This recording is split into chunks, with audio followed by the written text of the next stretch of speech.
स्वस्थ होंगे, बहुत मस्त होंगे और प्यारे बच्चों पढ़ाई के प्रति एकदम ज़्यादा आप लोग सजग होंगे। जल्दी से आप सभी लोग लाइव आ जाइए और आज प्यारे बच्चों हम लोग संडे स्पेशल टेस्ट लेकर के आए हैं। ये आप लोगों का डिमांड होता है, बहुत ज़्यादा डिमांड होता है कि गुरुदेव संडे स्पेशल टेस्ट होना चाहिए।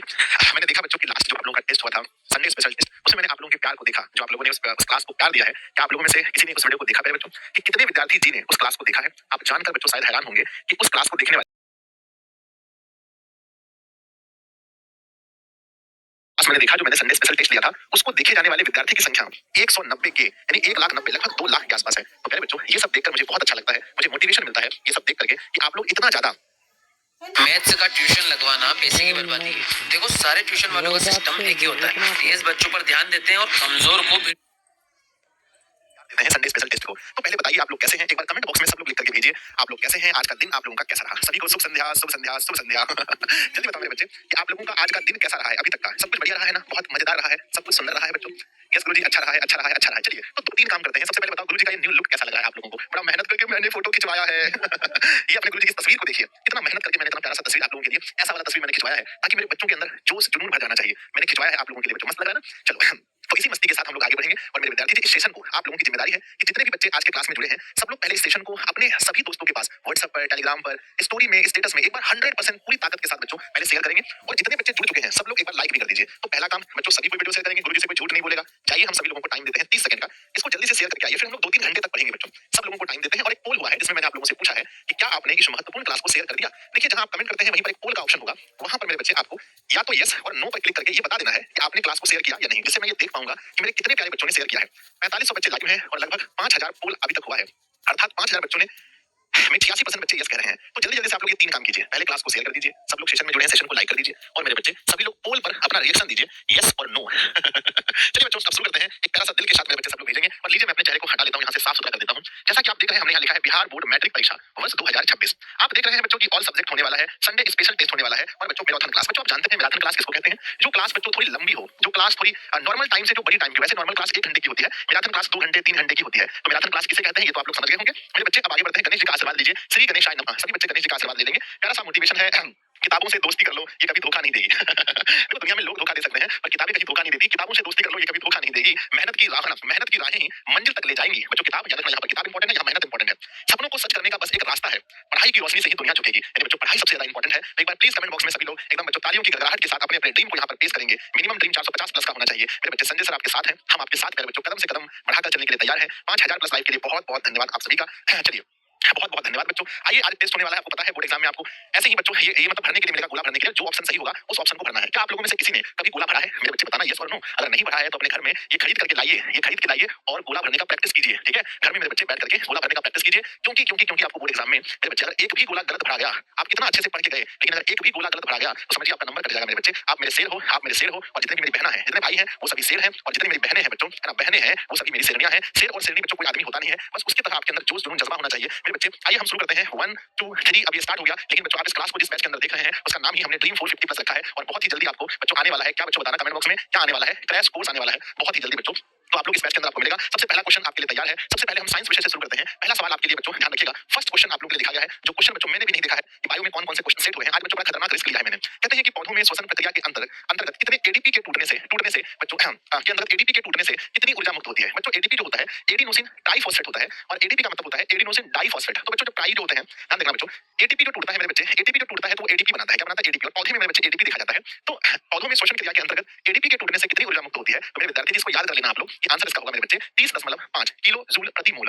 30.5 किलो जूल प्रति मोल इसका सही उत्तर होगा, इसको याद कर लीजिएगा। सवाल नंबर दूसरा हम आपके सामने प्रस्तुत करते हैं। मेरे बच्चे सवाल नंबर दूसरा आपके सामने है कि पाइरुवेट जो मैं पढ़ा रहा था कि विखंडन से कार्बन डाइऑक्साइड जल तथा ऊर्जा देता है और यह क्रिया कहाँ होती है? अब ये क्रिया कहाँ होती है आपको बताना है। बहुत दिमाग वाला क्वेश्चन है, बहुत सोचने वाला क्वेश्चन है मेरे बच्चे कि बताओ। आपको पता होगा कि हम बात करते हैं कार्बन डाइऑक्साइड यानी CO2, हम बात करते हैं जल यानी H2O, हम बात करते हैं ऊर्जा यानी मेरे बच्चे एनर्जी, है ना। ये हम तीनों की बात करते हैं। ये तीनों किस प्रकार के शोषण में होता है? तो मेरे प्यारे विद्यार्थी जी ये तीनों वायवीय शोषण में होता है। वायवीय शोषण में होता है और वायवीय शोषण कहाँ पूरा होता है बताइए? तो वायवीय शोषण मेरे बच्चे माइटोकॉन्ड्रिया में पूरा होता है। ऑप्शन नंबर मेरे बच्चे बी होगा। ऑप्शन नंबर बी आपका सही उत्तर है। सवाल नंबर चलते हैं तीसरे पर। तीसरा नंबर क्वेश्चन कहता है मेरे बच्चे इथाइल अल्कोहल, है ना, जैसा कि मैंने बताया था इथाइल अल्कोहल किस प्रकार के शोषण में बनता है? बहुत अच्छे से आपको याद होगा कि मेरे बच्चे इथाइल अल्कोहल जो है वो किस प्रकार के शोषण में बनता है और कब बनता है। तो मैंने बताया था मेरे विद्यार्थी जी जो पाइरुवेट होता है, जो पाइरुवेट होता है वो ऑक्सीजन की अनुपस्थिति में क्या बनाता है? ऑक्सीजन की अनुपस्थिति में मेरे बच्चे इथेनॉल और प्लस में कार्बन डाइऑक्साइड बनाता है और इस प्रकार के शोषण को हम कहते हैं अवायवीय शोषण। क्या बोलते हैं बच्चों? हम इसे अवायवीय शोषण कहते हैं। तो मेरे प्यारे बच्चे आपको याद होगा ऑप्शन नंबर बी। हर क्वेश्चन हमारे बोर्ड एग्जाम में कितने नंबर का होगा एक बार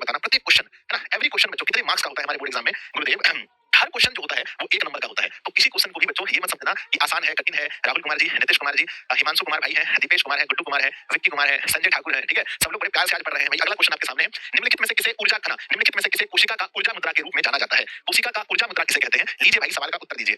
कोशिका का ऊर्जा मुद्रा किसे कहा जाता है? ऑप्शन दिया गया है, आप लोगों को याद होगा कि कोशिका का ऊर्जा मुद्रा मेरे बच्चे एटीपी को कहा जाता है, और आप लोगों को पता भी होगा कि एटीपी का फुल फॉर्म क्या होता है। मेरे बच्चे बताओ, एडिनोसाइन है ना, एडिनोसाइन ट्राइफॉस्फेट है ना, ट्राइफॉस्फेट मेरे बच्चे, जिसको हम एडिनोसिन ट्राइफॉस्फेट कहते हैं। अगर मैं पूछूं बच्चों की ये बताओ कि किसे हम कोशिकीय ईंधन किसे कहते हैं? देखो इसलिए तो कहते हैं ना कि टेस्ट जो है मेरे बच्चे आपकी मेमोरी की जांच करता है, आपकी मेमोरी की पावर बढ़ाता है। कोशिकीय ईंधन हम किसे कहते हैं? तो कोशिकीय ईंधन हम लोग ग्लूकोज को कहते हैं, ग्लूकोज को कोशिकीय ईंधन कहते हैं। मेरे बच्चे आगे बढ़ते हैं, सवाल नंबर हमारा आता है 5। कहते हैं मछली का श्वसन अंग कौन सा है? ये तो बहुत कठिन सवाल है बच्चों, मुझे तो लगता है कोई नहीं बता पाएगा कि मछली का श्वसन अंग कौन सा है। मेरे बच्चे सोचो जरा, सोचो कितना कठिन क्वेश्चन पूछा बिहार बोर्ड ने कि मछली का श्वसन अंग कौन सा है। तो आप लोगों को याद होना चाहिए कि मछली का श्वसन अंग मेरे बच्चे गिल्स होता है, ऑप्शन नंबर बी सही है। अगर मैं पूछूं बच्चों की जो कीट होते हैं, कीड़े मकोड़े होते हैं, इनका श्वसन अंग क्या होता है? तो आपको याद रहना चाहिए कि इनका होता है मेरे बच्चे ट्रेकिया। अगर मैं पूछूं बच्चों कि स्तनधारी जीव होते हैं जैसे मनुष्य, स्तनधारी जीव होते हैं जैसे मनुष्य, इनका श्वसन अंग कौन सा होता है? तो कहना मेरे बच्चे इनका होता है फेफड़ा। मनुष्य जो है बच्चों 1 मिनट में कितना श्वास लेता है? 1 मिनट में कितनी बार श्वास लेता है? तो 1 मिनट में मेरे बच्चे 16 बार इनका श्वसन होता है। मेरे बच्चे मैं पूछूं कि एक बार में कितना ml वायु हम अंदर लेते हैं? तो एक बार में मेरे बच्चे हम लोग 500 ml वायु हम अपने अंदर लेते हैं। एक बार में हम अपने अंदर 500 ml वायु लेते हैं। बच्चों रक्त को शुद्ध कौन करता है? अगर सवाल पूछा जाए कि रक्त को शुद्ध कौन करता है, तो रक्त को मेरे बच्चे शुद्ध कौन करता है? तो रक्त को शुद्ध करता है फेफड़ा। अगर बच्चों पूछा जाए रक्त को छानने का काम कौन करता है? मेरे बच्चे छानने का काम कौन करता है? तो रक्त को छानने का काम मेरे बच्चे किडनी करता है। कौन करता है? किडनी मेरे बच्चे रक्त को छानने का काम करता है। मेरे बच्चे रक्त को छानने का काम कौन करता है? तो बच्चों किडनी करता है रक्त को छानने का काम। इस बात को हमेशा याद रखिएगा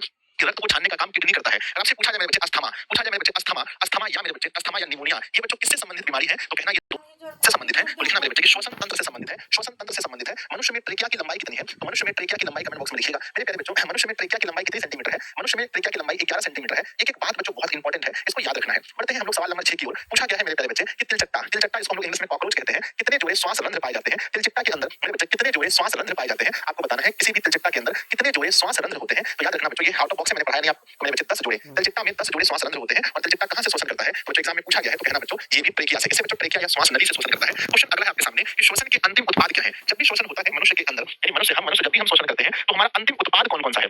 पहला ऑप्शन दिया गया है CO2 एवं H2O, दूसरा ऑप्शन है CO2। मेरे बच्चे मैंने पढ़ाया होगा कि श्वसन का जो अंतिम उत्पाद होता है उसमें कार्बन डाइऑक्साइड, मेरे बच्चे पहला कार्बन डाइऑक्साइड, दूसरा है ना H2O और तीसरा जल ऊर्जा। तो बच्चों तीनों होना चाहिए, ऑप्शन नंबर डी सही है, तीनों का तीनों होता है। बढ़ते हैं अगले सवाल में, सवाल नंबर 8 आपके सामने है। पौधों में श्वसन होता है, आपको एग्जैक्ट याद होगा हमने क्या पढ़ा था बच्चों लास्ट क्लास में, तो आप लोग बता पाएंगे कि पौधों में जो श्वसन होता है वो कहां से होता है? ऑप्शन ए जड़ से, ऑप्शन बी पत्ती से, ऑप्शन सी तना से, या सभी। तो पौधों में श्वसन कहां से होता है? मेरे प्यारे विद्यार्थी जी, आपको याद होगा कि पौधों में श्वसन सभी से, इसमें कोई खास अंग नहीं होता है, पौधों में श्वसन सभी जगहों से होता है। अगर मैं पूछूं बच्चों किस क्रिया द्वारा होता है, क्रिया का नाम बताइए, पौधों में श्वसन किस क्रिया द्वारा होता है? तो कहना बच्चों विशरण क्रिया द्वारा होता है। पौधों में गैसों का आदान प्रदान किसके द्वारा होता है? मेरे बच्चे गैसों का आदान प्रदान किसके द्वारा होता है? आदान प्रदान। तो लिखना है बच्चों कि पौधों में गैसों का आदान प्रदान रंध्र के द्वारा होता है। रंध्र को नियंत्रित कौन करते हैं? तो कहना बच्चों रंध्र को नियंत्रित करते हैं द्वार कोशिकाएं। कौन करते हैं? मेरे बच्चे द्वार कोशिकाएं करते हैं। याद रखिएगा पौधों में बच्चों प्रकाश संश्लेषण कब होता है? मैं पूछूं बच्चों फोटोसिंथेसिस यानी प्रकाश संश्लेषण कब होता है? तो मेरे बच्चे याद होना चाहिए आप लोगों को कि पौधों में प्रकाश संश्लेषण केवल और केवल बच्चों दिन में होते हैं। सभी पौधे कैसे होते हैं? सभी पौधे कैसे होते हैं? तो मेरे विद्यार्थी जी पौधे जो होते हैं वह स्वपोषी होते हैं। याद रखना स्वपोषी होते हैं। और कहते हैं बच्चों की पौधों में जो श्वसन होता है वो कब होता है? दिन में, रात में या दोनों टाइम? तो बच्चों हमेशा श्वसन मेरे बच्चे हमेशा होता है। पौधे बच्चों कौन सा गैस ग्रहण करते हैं? तो पौधे ग्रहण करते हैं मेरे बच्चे CO2 और छोड़ते कौन सा गैस है? पौधे छोड़ते कौन सा गैस है? तो वो ऑक्सीजन छोड़ते हैं। मेरे बच्चे ऑक्सीजन छोड़ते हैं। याद रखना मेरे बच्चे कि वो ऑक्सीजन छोड़ते हैं, उसमें उल्टा मामला होता है। बढ़ते हैं मेरे विद्यार्थी जी 9वें नंबर प्रश्न में। 9वां नंबर प्रश्न कह रहा है कि कौन सी बीमारी श्वसन तंत्र से संबंधित है? कौन सी ऐसी बीमारी है बच्चों जो हमारे श्वसन तंत्र से यानी सांस लेने की प्रक्रिया से संबंधित है? मेरे बच्चे कौन सी ऐसी बीमारी है जो श्वसन तंत्र से संबंधित है? ऑप्शन दिया गया है सबसे पहला बच्चों डायरिया। डायरिया आप देखते होंगे बच्चों जब पेट खराब हो जाता है बच्चों का। दूसरा है बच्चों निमोनिया, ये हमारे श्वसन तंत्र से संबंधित है। मलेरिया बच्चों ये मच्छर काटने से होता है। बच्चों बताओ किस जल के मच्छर के काटने से मलेरिया होता है? तो कहना बच्चों गंदे जल के मच्छर के काटने से। गंदे जल के मच्छर काटने से कौन सी बीमारी होती है? तो गंदा जल का अगर मच्छर काट ले तो मेरे बच्चे होता है मलेरिया, मलेरिया होता है। अगर मेरे बच्चे अगर साफ जल का मच्छर काट ले, अगर बच्चों साफ जल का मच्छर आपको काट लेता है तो फिर आपको कौन सी बीमारी होगी बच्चों बताओ? साफ जल का मच्छर जो बता देगा मेरे बच्चे, मैं उसका नाम बोर्ड पे लिखूंगा कि साफ जल में रहने वाला मच्छर अगर बच्चों आपको काट लेता है तो आपको कौन सी बीमारी होगी? पहला आंसर है विष्णु कुमार जी का, माफ कीजिएगा विशाल कुमार जी का सबसे सही आंसर है, जिन्होंने कहा है कि साफ जल के मच्छर को काटने से डेंगू बीमारी होती है। क्या आपको पता है कि मधुमेह रोग जो होता है ये किसकी वजह से होता है? तो मेरे बच्चे बताओ कमेंट बॉक्स में, है ना, कि मधुमेह बीमारी जो होती है वो किस वजह से होती है? तो मधुमेह मेरे बच्चे किसकी वजह से होता है? बताओ बताओ कमेंट बॉक्स में किसके कारण से होता है? मधुमेह इंसुलिन, है ना, इंसुलिन हार्मोन की कमी से, इंसुलिन हार्मोन की कमी से मधुमेह होता है। और बच्चों घेंघा रोग किसकी कमी से होता है? तो याद रखना मेरे बच्चे घेंघा रोग जो होता है वो आयोडीन की कमी से होता है, वो आयोडीन की कमी से होता है। बढ़ते हैं सवाल नंबर 10 की ओर। सवाल नंबर 10 आपके सामने है कि ग्लाइकोलाइसिस होता है। मेरे बच्चे बड़ा प्यारा सा क्वेश्चन पूछा गया है कि भैया बताओ कि ग्लाइकोलाइसिस कहां होता है? हमने आपको बताया बच्चों ग्लाइकोलाइसिस क्या है? हमने बताया ग्लूकोज 6 कार्बन वाला होता है। जो ग्लूकोज होता है मेरे बच्चे कितने कार्बन वाला होता है? गुरुजी ग्लूकोज ना 6 कार्बन वाला होता है। और ये जब ग्लूकोज बच्चों दो भागों में 3-3 कार्बन वाले भागों में टूट जाता है, जिसे हम लोग पाइरूवेट कहते हैं। क्या बोलते हैं? अगर जब ये 3-3 कार्बन वाले पाइरूवेट में टूट जाता है तो इसी प्रोसेस को मेरे बच्चे कहा जाता है ग्लाइकोलाइसिस। इसी प्रोसेस को क्या कहते हैं बताओ? सर इसी प्रोसेस को कहते हैं ग्लाइकोलाइसिस। और ये ग्लाइकोलाइसिस होता कहां है? जल्दी से कमेंट बॉक्स में लिखना। तो गुरुजी ये होता है हमेशा कोशिका द्रव के अंदर होता है। मेरे बच्चे ग्लाइकोलाइसिस कहां होता है? कोशिका द्रव के अंदर होता है। अगर मैं पूछूं आपसे कि कोशिका का पावर हाउस किसे कहा जाता है? मेरे बच्चे है ना पावर हाउस ऑफ कोशिका। मेरे बच्चे बताओ पावर हाउस है ना, पावर हाउस ऑफ सेल बच्चों, पावर हाउस ऑफ सेल किसको कहते हैं? तब आंसर आएगा बच्चों है ना आंसर में आएगा मेरे बच्चे माइटोकॉन्ड्रिया। क्या है बच्चों? माइटोकॉन्ड्रिया को मेरे बच्चे कोशिका का पावर हाउस कहा जाता है। तो पहले 10 सवालों में मेरे प्यारे प्यारे विद्यार्थी जी, मेरे सभी छोटे भाई बहन, गोरे काले मोटे पतले, आप लोग जल्दी जल्दी से बताओ कितना आप लोगों का सही हुआ है और ये गलत बात है। 10,000 पूल पूरे हुए हैं लगभग, यानी 10,000 बच्चे आए और इतना जल्दी 20 मिनट में बच्चों आगे चले भी गए कुछ बच्चे। 65 बच्चे बचे हैं, ये गलत बात है। जितने बच्चे पूल करते हैं कम से कम उतने बच्चे बचे रहिए पूरा का पूरा, ठीक है? चलिए सर, श्वसन का पार्ट 2 कब आएगा? एक बच्चे पूछ रहे हैं श्वसन का पार्ट 2 कब आएगा? आया कि नहीं आया बच्चों, बताओ। पार्ट 2 आया कि नहीं आया? तो मेरे छोटे भाई, श्वसन का पार्ट 2 आ गया और वो भी किसके अंदर आया? ऐप के अंदर आया बच्चों। तो जो लोग भी ऐप में कोर्स परचेज किए होंगे तो आप लोगों ने देख लिया होगा कि पार्ट 2 हमारा आ चुका है। बढ़ते हैं बच्चों अगले क्वेश्चन में। 11 नंबर सवाल पढ़ेंगे। निम्नलिखित में से किस पौधे में रंध्र अनुपस्थित रहते हैं? यानी एक ऐसा पौधा है जिसमें रंध्र होते ही नहीं है। मेरे बच्चे बताओ कि कौन से ऐसे पौधे हैं जिसमें रंध्र नहीं होते हैं? तो मेरे बच्चे आप देखेंगे इसमें से ये कुछ अलग टाइप का सवाल है। याद रखना कि हाइड्रिला के पौधे में, हाइड्रिला नाम का एक पौधा होता है जिसमें स्टोमाटा होता ही नहीं है। मेरे बच्चे हाइड्रिला के पौधे में ना, हाइड्रिला के पौधे में स्टोमाटा यानी रंध्र नहीं होते हैं। तो याद रख लीजिएगा, आज के बाद अगर कभी भी सवाल पूछा जाए, कभी भी अगर ये क्वेश्चन पूछा जाता है कि किस पौधे में रंध्र अनुपस्थित होते हैं, तो आपको हाइड्रिला सही करके आना है। नेक्स्ट मेरे बच्चे कि किस प्रकार के श्वसन में अधिक ऊर्जा मुक्त होती है? ये भी कोई क्वेश्चन है, आप लोग इस क्वेश्चन को दौरा दौरा के मारेंगे। मेरे बच्चे बताओ कि किस प्रकार के श्वसन में अधिक ऊर्जा मुक्त होती है? मैंने बताया था बच्चों, एक श्वसन होता है अवायवीय श्वसन। मेरे बच्चे अवायवीय श्वसन में सिर्फ और सिर्फ 2 एटीपी ऊर्जा मुक्त होती है, जबकि बच्चों मैंने सिखाया था कि वायवीय श्वसन में कितनी एटीपी ऊर्जा मुक्त होती है? तो 38 एटीपी ऊर्जा। एटीपी क्या है बच्चों? ये यौगिक है, ये यौगिक समझो ऊर्जा की पोटरी है बच्चों। तो वायवीय श्वसन में अधिक ऊर्जा मुक्त होती है। Option A. क्वेश्चन नंबर 13 है, किण्वन क्रिया किसमें पाई जाती है? मैंने बताया था बच्चों किण्वन क्रिया के बारे में, जल्दी से बताओ किण्वन क्रिया किसमें पाई जाती है? तो किण्वन कहते किसे हैं बच्चों? कहते हैं पाइरुवेट का, पाइरुवेट का वायु की अनुपस्थिति में, पाइरुवेट का वायु की अनुपस्थिति में इथेनॉल एवं कार्बन डाइऑक्साइड बनाना, इथेनॉल एवं कार्बन डाइऑक्साइड बनाना ही बच्चों किण्वन प्रोसेस कहलाता है। और ये होता किसमें है? मैंने बताया था एक कोष के फंगी जीव है जिसका नाम ईस्ट है और ये ईस्ट के अंदर ही पाया जाता है। एक बच्चा कह रहा है 11 नंबर क्वेश्चन गलत है। कितने ऐसे बच्चे हैं जिनको लग रहा है कि सवाल गलत है? मेरे बच्चे 100% सही है। तो प्लीज कभी भी जवाब देने से पहले एक बार सोच लीजिए क्या कह रहे हैं आप। अगला क्वेश्चन पूछा गया है मेरे बच्चे ट्रेकिया, जिसको हम लोग श्वास नली कहते हैं, किस जीव का श्वसन अंग है? आपको ऑप्शन देकर बताना है कि किस जीव का श्वसन अंग बच्चों ट्रेकिया होता है।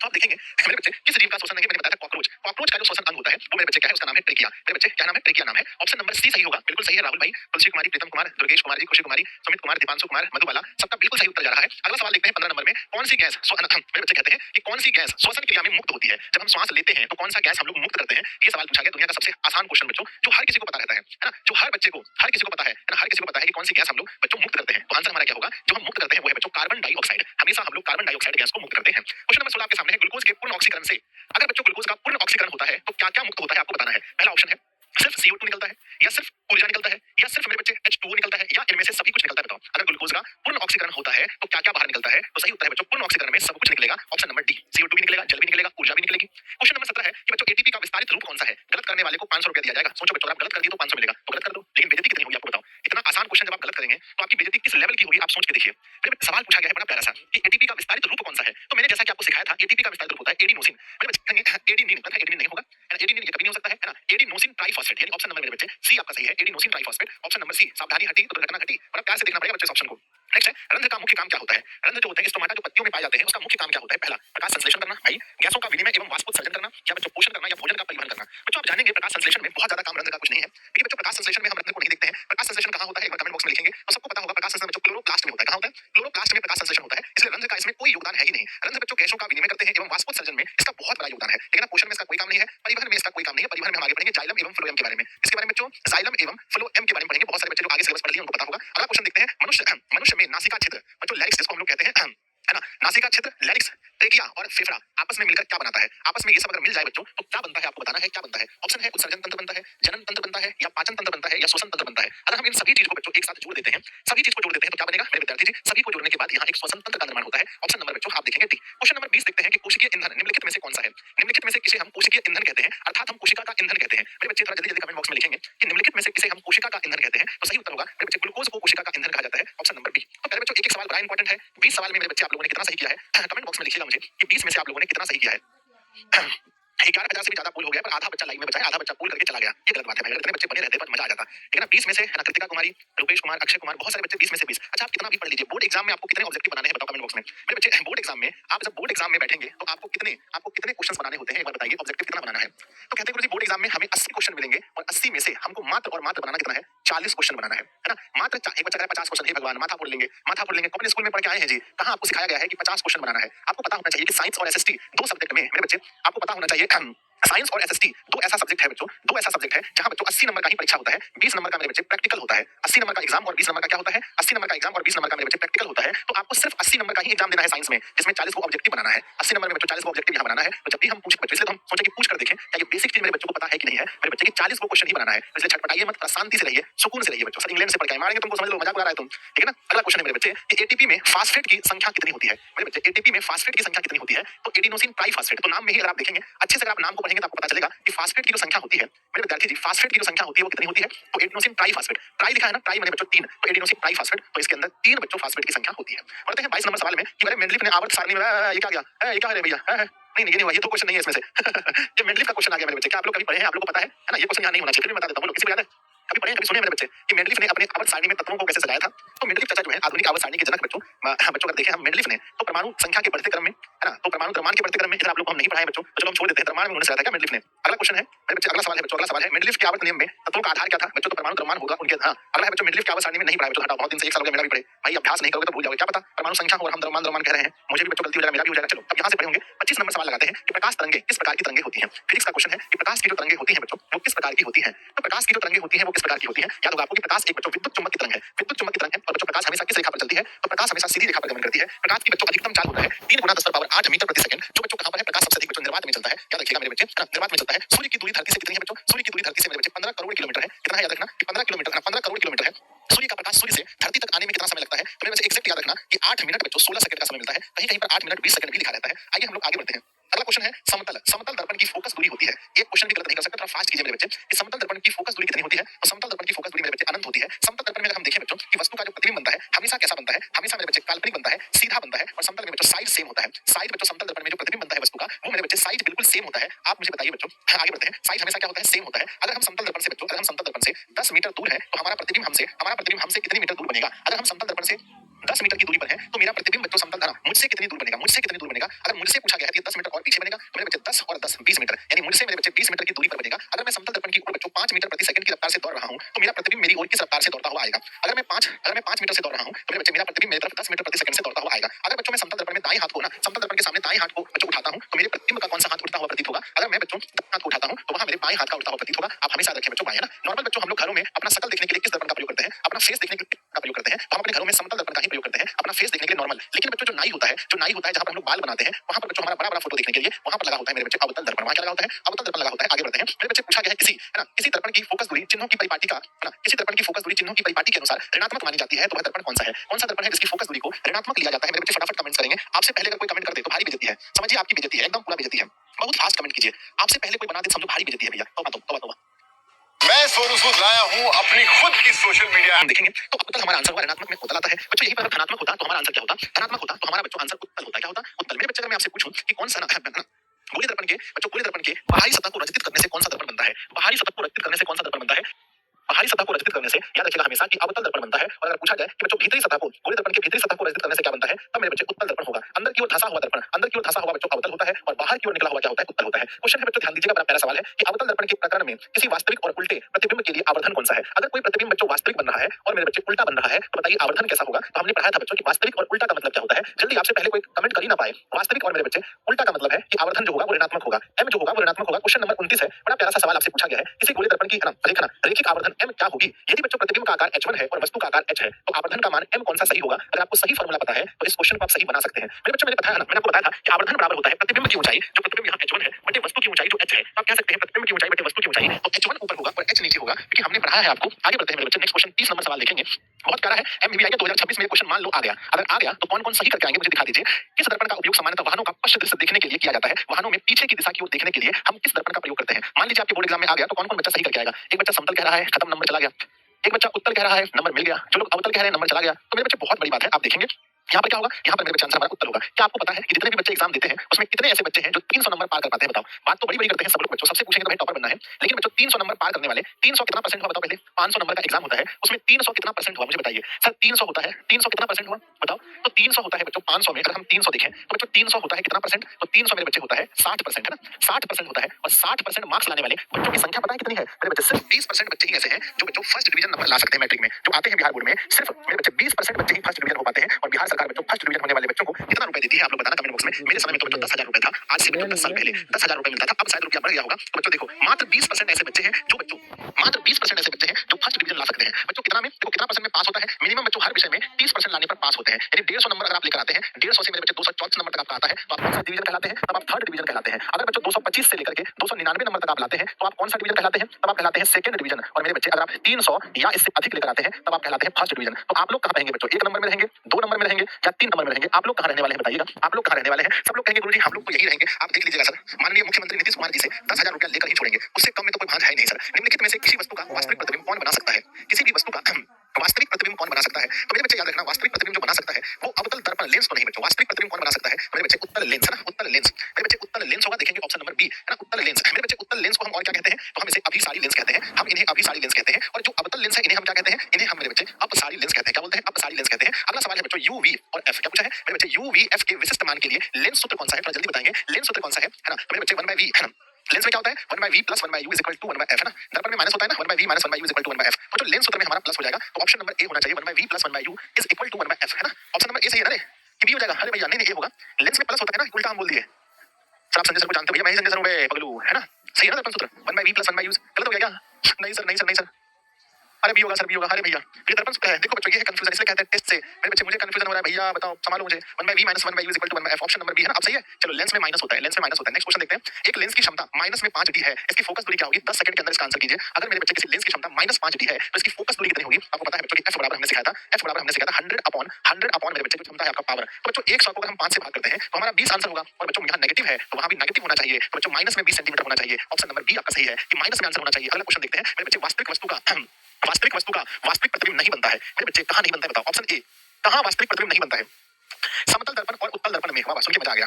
अवतल में तो बनता है, अवतल में बनता है, इसलिए इसको कट कर दो, बनता है अवतल में वास्तविक। समतल और अवतल में तो बनता है, इनमें से कोई नहीं कह सकते। तो बच्चों कहाँ वास्तविक प्रतिबिंब नहीं बनता है? मेरे बच्चे कहाँ पर वास्तविक प्रतिबिंब नहीं बनता है? तो सही उत्तर आप देखेंगे ऑप्शन नंबर ए, समतल दर्पण और बच्चों और उत्तल दर्पण में वास्तविक प्रतिबिंब नहीं बनता है। अगला क्वेश्चन नंबर देखते हैं बच्चों 35 नंबर सवाल। बड़ा प्यारा सा क्वेश्चन है कि निम्नलिखित में से कौन प्रबल क्षारक है? बहुत प्यारा सा सवाल है मेरे बच्चे, प्रबल क्षारक कौन सा है? 35 नंबर क्वेश्चन का सही उत्तर कीजिए। आप देख सकते हैं बच्चों कि निम्नलिखित में से प्रबल क्षारक कौन सा है? तो जो NaOH, ये जो सबसे ज्यादा क्षारक है NaOH। ऑप्शन नंबर मेरे बच्चे ए आपका सही होगा। अगर आपको पता होगा आप लोगों से किसी भी बच्चे को तो बताओ कि क्षार जल में घुलकर क्या देते हैं? क्षार जल में घुलकर क्या देते हैं? OH- आयन देते हैं। क्षार मेरे बच्चे स्वाद में कैसे होते हैं? क्षार स्वाद में कड़वे होते हैं, स्वाद में हमेशा कड़वे होते हैं। इसका pH मान कितना होता है? तो pH मान मेरे बच्चे 7 से अधिक होते हैं। और क्षार अम्ल के साथ मिलकर क्या बनाते हैं? अगर क्षार अम्ल के साथ मिल जाए मेरे बच्चे तो क्या बनाते हैं? लवण एवं जल बनाते हैं। लवण एवं जल बनाते हैं मेरे बच्चे, याद रखना, लवण एवं जल बनाते हैं। NaOH का pH मान क्या होता है? 14.0 होता है NaOH का pH मान। अगर मैं पूछूं मेरे बच्चे कि हमारे जो दंत मंजन होते हैं, दंत मंजन कैसे होते हैं? तो दंत मंजन भी मेरे बच्चे क्षार होते हैं, क्योंकि हमने पढ़ा है आपको। आगे बढ़ते हैं मेरे बच्चे, नेक्स्ट क्वेश्चन 30 नंबर सवाल देखेंगे।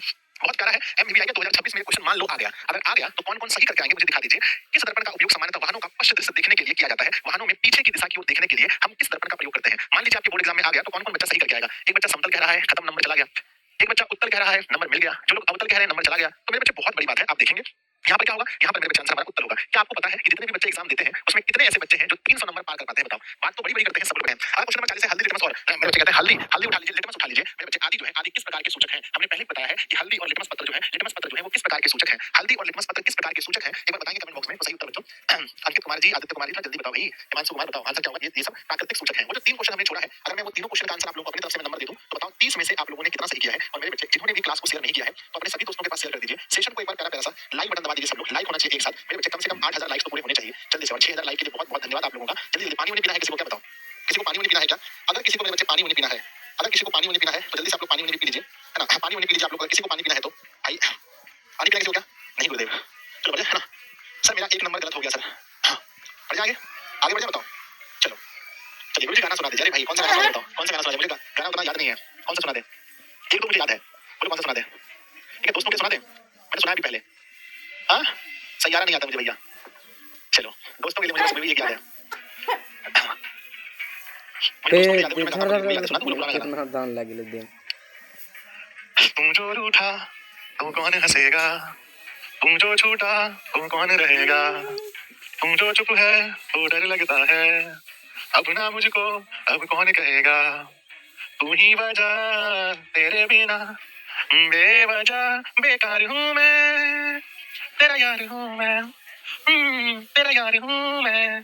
मैं बच्चे फिर आगे सुनाऊंगा। चलिए हम लोग क्लास आगे बढ़ाते हैं और आगे फिर आगे तो मैं सुनाऊंगा। 31 नंबर क्वेश्चन है, निम्नलिखित में से कौन सा गैस चूने के जल को दुधिया बना देता है? This is most important question है मेरे बच्चे हमारे बोर्ड एग्जाम के लिए। कौन सा ऐसा गैस है जिसको अगर चूना वाला बच्चों पानी है उसके अंदर अगर हम इस गैस को छोड़ते हैं तो बच्चों को एकदम व्हाइट कलर का हो जाएगा, उसे दुधिया बना देगा। कौन सा ऐसा है बच्चों? निम्नलिखित में से कौन सा ऐसा गैस है जो चूने के पानी को दुधिया कलर का बना देता है? तो याद रखना मेरे बच्चे वह है CO2, कार्बन डाइऑक्साइड है मेरे बच्चे। आपसे पूछा जाए कि अम्ल वर्षा किसकी वजह से होती है, अम्ल वर्षा किस गैस की वजह से होती है, तो कहना बच्चों SO2 की वजह से होता है, सल्फर ऑक्साइड की वजह से होती है। अगर मैं पूछूं बच्चों अम्ल वर्षा का pH मान कितना होता है तो कहना बच्चों अम्ल वर्षा का pH मान 1 कितना होता है बच्चों? 5.6 से कम होता है। अम्ल वर्षा का pH मान 5.6 से कम होता है और यही बच्चों लगभग हमारे मुंह के pH मान का भी होता है। मुंह का जो pH मान है वो भी लगभग इतना ही होता है। मेरे बच्चे बताना कि जठर रस जो होता है, जो हमारे पेट में जठर रस होता है, हमारे पेट में कौन सा रस पाया जाता है? गुरुजी हमारे पेट में HCl पाया जाता है। इसका पीएच मान कितना होता है? ये भी बच्चों 1.2 लगभग 1.2 जठर रस का पीएच मान लगभग 1.2 होता है। अगर मैं पूछूं बच्चों कि शुद्ध जल का पीएच मान कितना होता है, मेरे साथ बोलते रहिए। एक चीज को हम 10 बार पढ़ेंगे, परीक्षा आते आते एक चीज को हम 20 बार में पढ़ेंगे, लेकिन आपको बोलते रहना, मेरे साथ पगला बोलते रहिए, कोई दिक्कत नहीं, बोलते रहिए। रक्त का पीएच मान कितना होता है? बोलिए 7.4 से पूछा गया कि मेरे बच्चे चूना जल का पीएच मान कितना होता है? तो मेरे बच्चे 11.0। बोलिए मिल्क मैग्नीशिया का पीएच मान कितना होता है? मिल्क ऑफ मैग्नीशिया का पीएच मान 10.5 होता है। तो बोलने से कभी शर्माइए मत कि एक क्वेश्चन संजय सर 20 बार बुलवाएंगे, हम 20 बार बुलाएंगे, आपको बोलते रहना है, छोड़ना नहीं है मेरे बच्चे। क्वेश्चन पूछा है कौन सा पदार्थ लाल लिटमस पत्र को नीला कर देता है? तो लाल लिटमस पत्र को नीला कौन करता है? हमने कहा कि अम्ल का काम है नीले को लाल करना। अम्ल का काम क्या है? अम्ल का मैंने ट्रिक बताया था बच्चों, अनिल। अनिल का मतलब है अम्ल, नीला को लाल करता है मेरे बच्चे। और यहाँ पर बच्चों उल्टा हो रहा है, लाल को नीला कौन करता है? तो 4 ऑप्शन नंबर बी होगा। अगला क्वेश्चन है वे पदार्थ जिनके स्वाद खट्टे होते हैं। वे पदार्थ जिनके स्वाद खट्टे होते हैं और जो नीले लिटमस पत्र को लाल कर देते हैं उसको क्या कहते हैं? मेरे बच्चे वो पदार्थ जिनके स्वाद खट्टे होते हैं, वो पदार्थ जिनके स्वाद खट्टे होते हैं और जो नीले लिटमस पत्र को लाल बना देते हैं, हम उसे क्या कहेंगे? हम उसे बच्चों अम्ल कहते हैं। Option number C. अगला क्वेश्चन है अम्ल और भस्म पदार्थ। बच्चों अम्ल और भस्म पदार्थ हैं, ऑप्शन के अनुसार इसमें आंसर देना है कि अम्ल और भस्म कैसे पदार्थ हैं। ऑप्शन ए विपरीत गुण वाले हैं, ऑप्शन बी समान गुण वाले हैं, ऑप्शन सी ए और बी दोनों, ऑप्शन डी इनमें से कोई नहीं। तो बताइए अम्ल और भस्म बच्चों कैसे पदार्थ हैं? तो एक बच्चों एक जल में घुलकर H+ दे रहा है, एक OH- दे रहा है, तो दोनों के गुण कैसे होते हैं? बिल्कुल दोनों के गुण बच्चों विपरीत होते हैं। अगला क्वेश्चन नींबू में किस प्रकार का अम्ल पाया जाता है? मेरे विद्यार्थी सबको पता होगा कि नींबू के अंदर कौन सा होता है? नींबू में बच्चों साइट्रिक अम्ल पाया जाता है। अगला क्वेश्चन है 1 लीटर शुद्ध जल में हाइड्रोजन आयन की मात्रा कितनी होगी? 1 लीटर शुद्ध जल में हाइड्रोजन आयन की मात्रा कितनी होगी? जल्दी जल्दी आंसर करेंगे कि मेरे बच्चे 1 लीटर शुद्ध जल में हाइड्रोजन आयन की मात्रा, मेरे बच्चे हाइड्रोजन आयन की मात्रा 10 पर पावर -7 मोल होता है जल में। बच्चों याद रखना, इसी से तो पीएच मान निकलता है, इसी से पीएच मान 7 निकलता है। तो ऑप्शन नंबर मेरे बच्चे क्या होगा? सी होगा कि 10 पर पावर -7 1 लीटर शुद्ध जल में हाइड्रोजन आयन की संख्या होगी। बच्चों कोई भी क्वेश्चन को एक बार अगर आप देख लेते हैं तो क्या अपनी परमानेंट मेमोरी में उसको रख लेते हैं, हाँ या ना?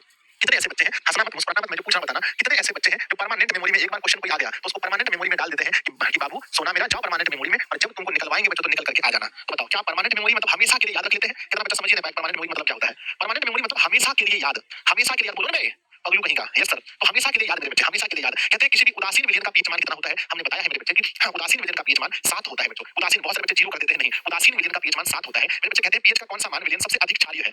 सबसे अधिक क्षारीय कौन सा है आपको बताना है। क्षारीय का रूल बच्चों बिल्कुल सीधा काम करता है, क्षारीय का रूल बच्चों सीधा काम करता है। जितना पीएच अधिक होगा, जितना पीएच अधिक होगा उतना मेरे बच्चे क्षारीय होगा, जितना पीएच अधिक होगा उतना क्षारीय होगा। आप कह सकते हैं इसमें सबसे अधिक क्षारीय पीएच बराबर 11 है, पीएच बराबर 11 सबसे अधिक क्षारीय है। लेकिन अम्ल में बच्चों उल्टा होता है, मैंने कई बार सिखाया है। अगर मैं पूछूं बच्चों अम्ल 3 और 5 में ज्यादा अम्लीय कौन है, तब आप कहेंगे 3 ज्यादा अम्लीय होता है। मिल्क ऑफ मैग्नीशिया का पीएच मान क्या होता है? इतना इंपॉर्टेंट क्वेश्चन है कि 2026 के दूसरा पाली में आपका आने वाला है। आप लोग को ये बात पता है कि नहीं कि मैट्रिक का एग्जाम 2 शिफ्ट में होता है? ये बताना पड़ेगा। बताइए सर कहां कुछ बताएं, हम लोग नादान है सर, हम लोग भोले हैं सर, हम लोग बच्चे हैं सर, सब कुछ बताइए हम लोग को कि मैट्रिक का एग्जाम मेरे बच्चे है ना, मैट्रिक का एग्जाम कितने शिफ्ट में होता है बताइएगा। मैट्रिक का एग्जाम कितने शिफ्ट में होता है? गुरुजी मैट्रिक का एग्जाम 2 शिफ्ट में होता है। एक होता है प्रथम पाली, एक होता है बच्चों फर्स्ट सिटिंग, पहला होता है, दूसरा होता है मेरे बच्चे सेकंड सिटिंग। तो 2 पाली में होता है, ये भी पता होना चाहिए। अगला क्वेश्चन है बच्चों पीएच वाला, है ना, पूछा गया है किस पीएच मान वाला विलयन सबसे अधिक अम्लीय होगा। अब देखो सेम टू सेम क्वेश्चन जो भी हम आप लोगों से पूछ रहे थे वैसा सवाल आ गया है कि किस पीएच मान वाला विलयन सबसे अधिक अम्लीय होगा। तो सबसे अधिक अम्लीय बच्चों जिसका पीएच कम होगा वो सबसे अधिक अम्लीय होगा, ऑप्शन ए। अगला क्वेश्चन है कि दही में कौन सा अम्ल पाया जाता है? मैंने बच्चों सबको मौका दिया है, कितना मौका दिया है, कितना मौका दिया है, बनाते रहो सवाल।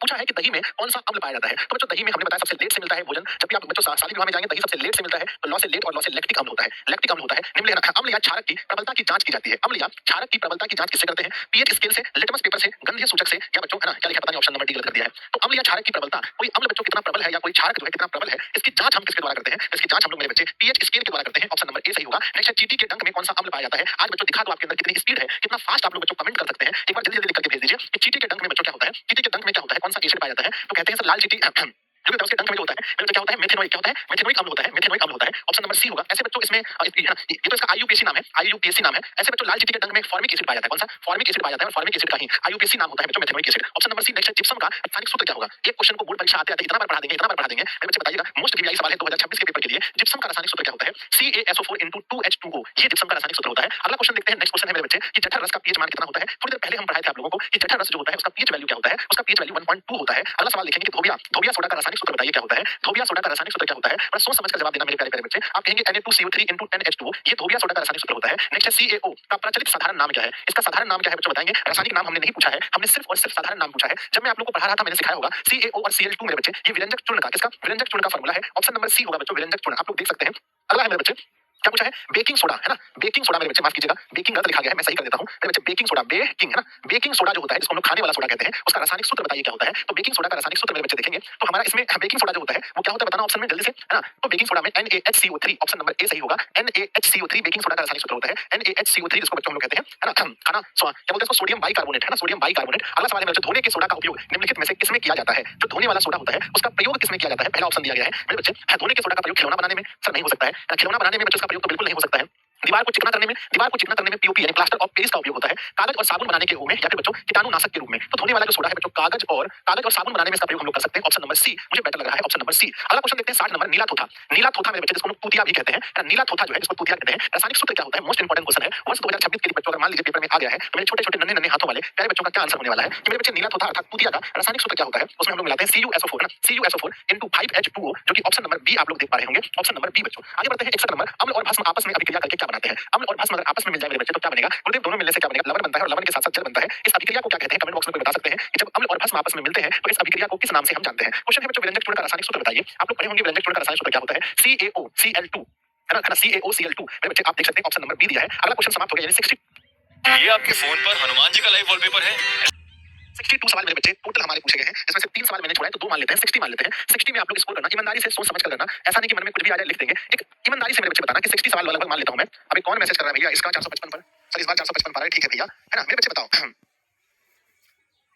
मेरे विद्यार्थी जी बताइए कमेंट बॉक्स में। एक बच्चा कह रहा है कि सर आप YouTube पे क्लास लेते हैं, मेरे गांव के बच्चे फ्री में आके पढ़ लेते हैं, तो क्या दिक्कत है? अगर बच्चों कोई फ्री में पढ़ लेता है इसमें कोई समस्या है क्या? अगर एक आध क्लास पढ़ लेता है, टेस्ट लगा लेता है फ्री में, तो कोई समस्या है क्या? भाई नहीं समस्या होना चाहिए। अगर आपका उत्तर मेरे बच्चे 40 प्लस है तो आप बहुत ही एवरेज स्टूडेंट है। अगर आपका उत्तर बच्चों 50 प्लस है तो आप ठीक ठाक स्टूडेंट है। अगर आपका उत्तर मेरे बच्चे 55 प्लस है तो आप समझिए मेरे बच्चे कि आप बच्चों बेस्ट स्टूडेंट की श्रेणी में आ रहे हैं। अगर आप 40 से कम सही कर रहे हैं तो मेरे बच्चे आपको तैयारी के लिए काफी समय लगेगा, आपको पढ़ना पड़ेगा, बहुत टाइम देना पड़ेगा स्टडी को। अब हमारा समय कम बचा है और आप लोग कहते हैं गुरुजी कि हमें अभी कितना घंटा पढ़ना चाहिए, तो आप लोगों के अनुसार बताइए कि हमें अभी कितना घंटा क्लास 10 में बच्चों कितना घंटा पढ़ना चाहिए आप लोगों को? तो ध्यान दीजिएगा मेरे विद्यार्थी जी, आप खूब ज्यादा करेंगे तो 8 घंटे की स्लीपिंग आप रखेंगे, 8 घंटे की स्लीपिंग रखेंगे, आप सोएंगे 8 घंटा, ठीक है? जब भी सोएंगे मिलाकर के 8 घंटा। मेरे बच्चे एक्स्ट्रा काम के लिए हम 4 घंटा देते हैं, जो भी आपका एक्स्ट्रा वर्क है, और बाकी जो आपका 12 घंटा बचा है, ये बच्चों 12 घंटा मिनिमम आपको 10 से 12 घंटा अभी आपको स्टडी में देना चाहिए। अगर आप क्लास 10 के स्टूडेंट हैं तो अब आपको 10 से 12 घंटा आपको पढ़ाई में देना चाहिए, ठीक है ना? उसमें लाइव क्लास को भी जोड़ लेंगे, सेल्फ स्टडी को भी जोड़ लेंगे, कोचिंग अगर जाते हैं तो उसको भी जोड़ के सबको जोड़ के 10 से 12 घंटा आपको देना है बच्चों। आइए क्वेश्चन देखते हैं सोशल साइंस का बच्चों। बहुत कम सवाल है आज सोशल साइंस के मात्र मुझे लगता है 25 क्वेश्चन होंगे बच्चों, एक भी गलत नहीं करना है आप लोगों को। पहला सवाल आपके सामने है बोल्शेविक क्रांति कब हुई थी? बड़ा प्यारा सा सवाल पूछा गया है मेरे बच्चे, बोल्शेविक क्रांति जो है वो कब हुई थी? तो मेरे विद्यार्थी सवाल नंबर पहला एसएसटी तो आप लोगों का बहुत अच्छा है। लास्ट जो हम लोग का टेस्ट हुआ था उसमें आप लोगों ने दिखाया था कि एसएसटी आप लोगों के किस लेवल का है बच्चों।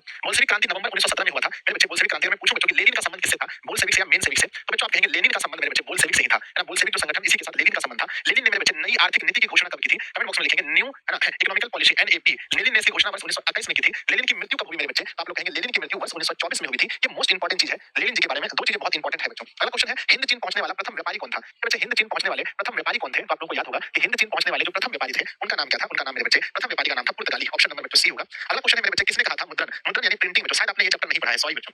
किसने कहा था मुद्रण ईश्वर की दी हुई महानतम देन है, सबसे बड़ा तोहफा? आप लोगों ने ये चैप्टर नहीं पढ़ा है तो ये क्वेश्चन तो नहीं बना पाएंगे आप लोग। किसने कहा था मुद्रण ईश्वर की दी हुई महानतम देन है, सबसे बड़ा तोहफा बच्चों? ये कहने वाले कौन थे? मार्टिन लूथर ने ऐसा कहा था। आप लोगों ने नहीं पढ़ा है, सॉरी बच्चों, ये क्वेश्चन यहाँ नहीं होना चाहिए। अगला बच्चों एक मेरे बच्चे एक एनजीओ की वानिकी रिपोर्ट के अनुसार वर्ष 1948 ईस्वी में विश्व में कितने हेक्टेयर भूमि पर वन का विस्तार है? बच्चों 1948 के आंकड़े के अनुसार जो दुनिया है, पूरी दुनिया में कितने ऐसे जगह है, कितनी ऐसी भूमि छेड़ा गया है जिसके अंदर वन का विस्तार है? मेरे बच्चे इसके अंदर वन का विस्तार है, प्लीज बताओ। तो कहते हैं कि एक एनजीओ की वानिकी रिपोर्ट के अनुसार वर्ष 1948 में विश्व में कितने हेक्टेयर भूमि पर वन है? तो वन जो है मेरे बच्चे जहां तक मुझे पता है 400 करोड़ हेक्टेयर होना चाहिए। आप लोग इस चैप्टर को पढ़ लिए हैं, 400 करोड़ हेक्टेयर होना चाहिए। आगे बढ़ते हैं मेरे विद्यार्थी जी। क्वेश्चन है चिपको आंदोलन निम्नलिखित में से किससे संबंधित है? चिपको आंदोलन निम्नलिखित में से किससे संबंधित है? मेरे बच्चे बताएंगे चिपको आंदोलन पेड़ बचाने से, आर्थिक शोषण की मुक्ति से, बच्चों शराबखोरी का विरोध कांग्रेस पार्टी का विरोध। तो चिपको आंदोलन मेरे बच्चे पेड़ बचाने से। अगर मैं पूछूं बच्चों कि चिपको आंदोलन मेरे बच्चे कब हुआ था? क्या आप लोगों के पास जवाब है कि चिपको आंदोलन वर्ष 1900 बताओ वर्ष 1900 चिपको आंदोलन कब हुआ था? वो टाइम बताओ वर्ष 1972 बच्चों ना, वर्ष 1972 बहुत जगह लिखा मिलता है कि 1970 के दशक में चिपको आंदोलन हुआ था। मैं अगर पूछूं बच्चों कि ये चिपको आंदोलन जो है ये बच्चों कहां हुआ था? तो ये बच्चों उत्तराखंड में हुआ था। और बच्चों कहते हैं कि इसके जो प्रणेता कौन थे? मेरे बच्चे चिपको आंदोलन के प्रणेता कौन थे? तो कहते हैं मेरे बच्चे चिपको आंदोलन के प्रणेता कौन थे? बताओ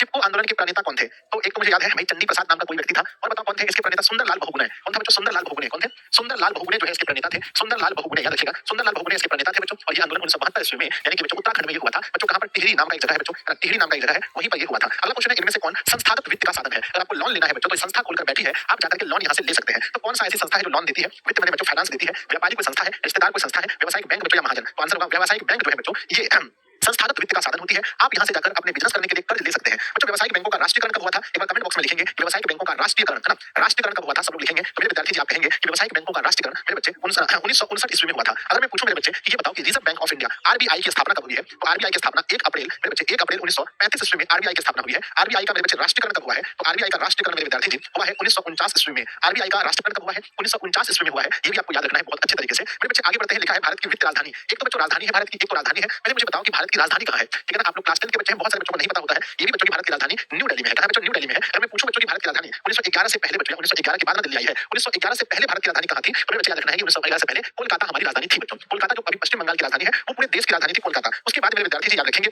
कि भारत की फाइनेंशियल कैपिटल कौन सा है, वित्त राजधानी कौन सा है, तो वित्त राजधानी बच्चों मुंबई को कहा जाता है। भारत की जो राजधानी है मेरे बच्चे वो क्या है, भारत की वित्त राजधानी मुंबई को कहा जाता है। आगे बढ़ते हैं कि संविधान की धारा 21 का संबंध किससे है। संविधान की धारा 21 में क्या लिखा है मेरे बच्चे, संविधान में कितने अनुच्छेद हैं, अगर आप मुझसे पूछेंगे कि संविधान में अनुच्छेद की संख्या कितनी है, तो मेरे बच्चे आई थिंक 395 अनुच्छेद होने चाहिए संविधान में, और उसमें से बच्चों धारा 21 में क्या लिखा है, धारा 21 का संबंध किससे है। तो धारा 21 का संबंध मेरे बच्चे 4 ऑप्शन दिए गए हैं, आप लोग पढ़े होंगे ज्योग्राफी में कि संविधान की धारा 21 का संबंध है वन्य जीवों तथा प्राकृतिक संसाधनों के संरक्षण से। जो भी वन्य में रहने वाले जीव हैं और जो प्राकृतिक संसाधन है उसको बचाना हमारी जिम्मेदारी है, उसको बचाना हमारी जिम्मेदारी है मेरे विद्यार्थी जी।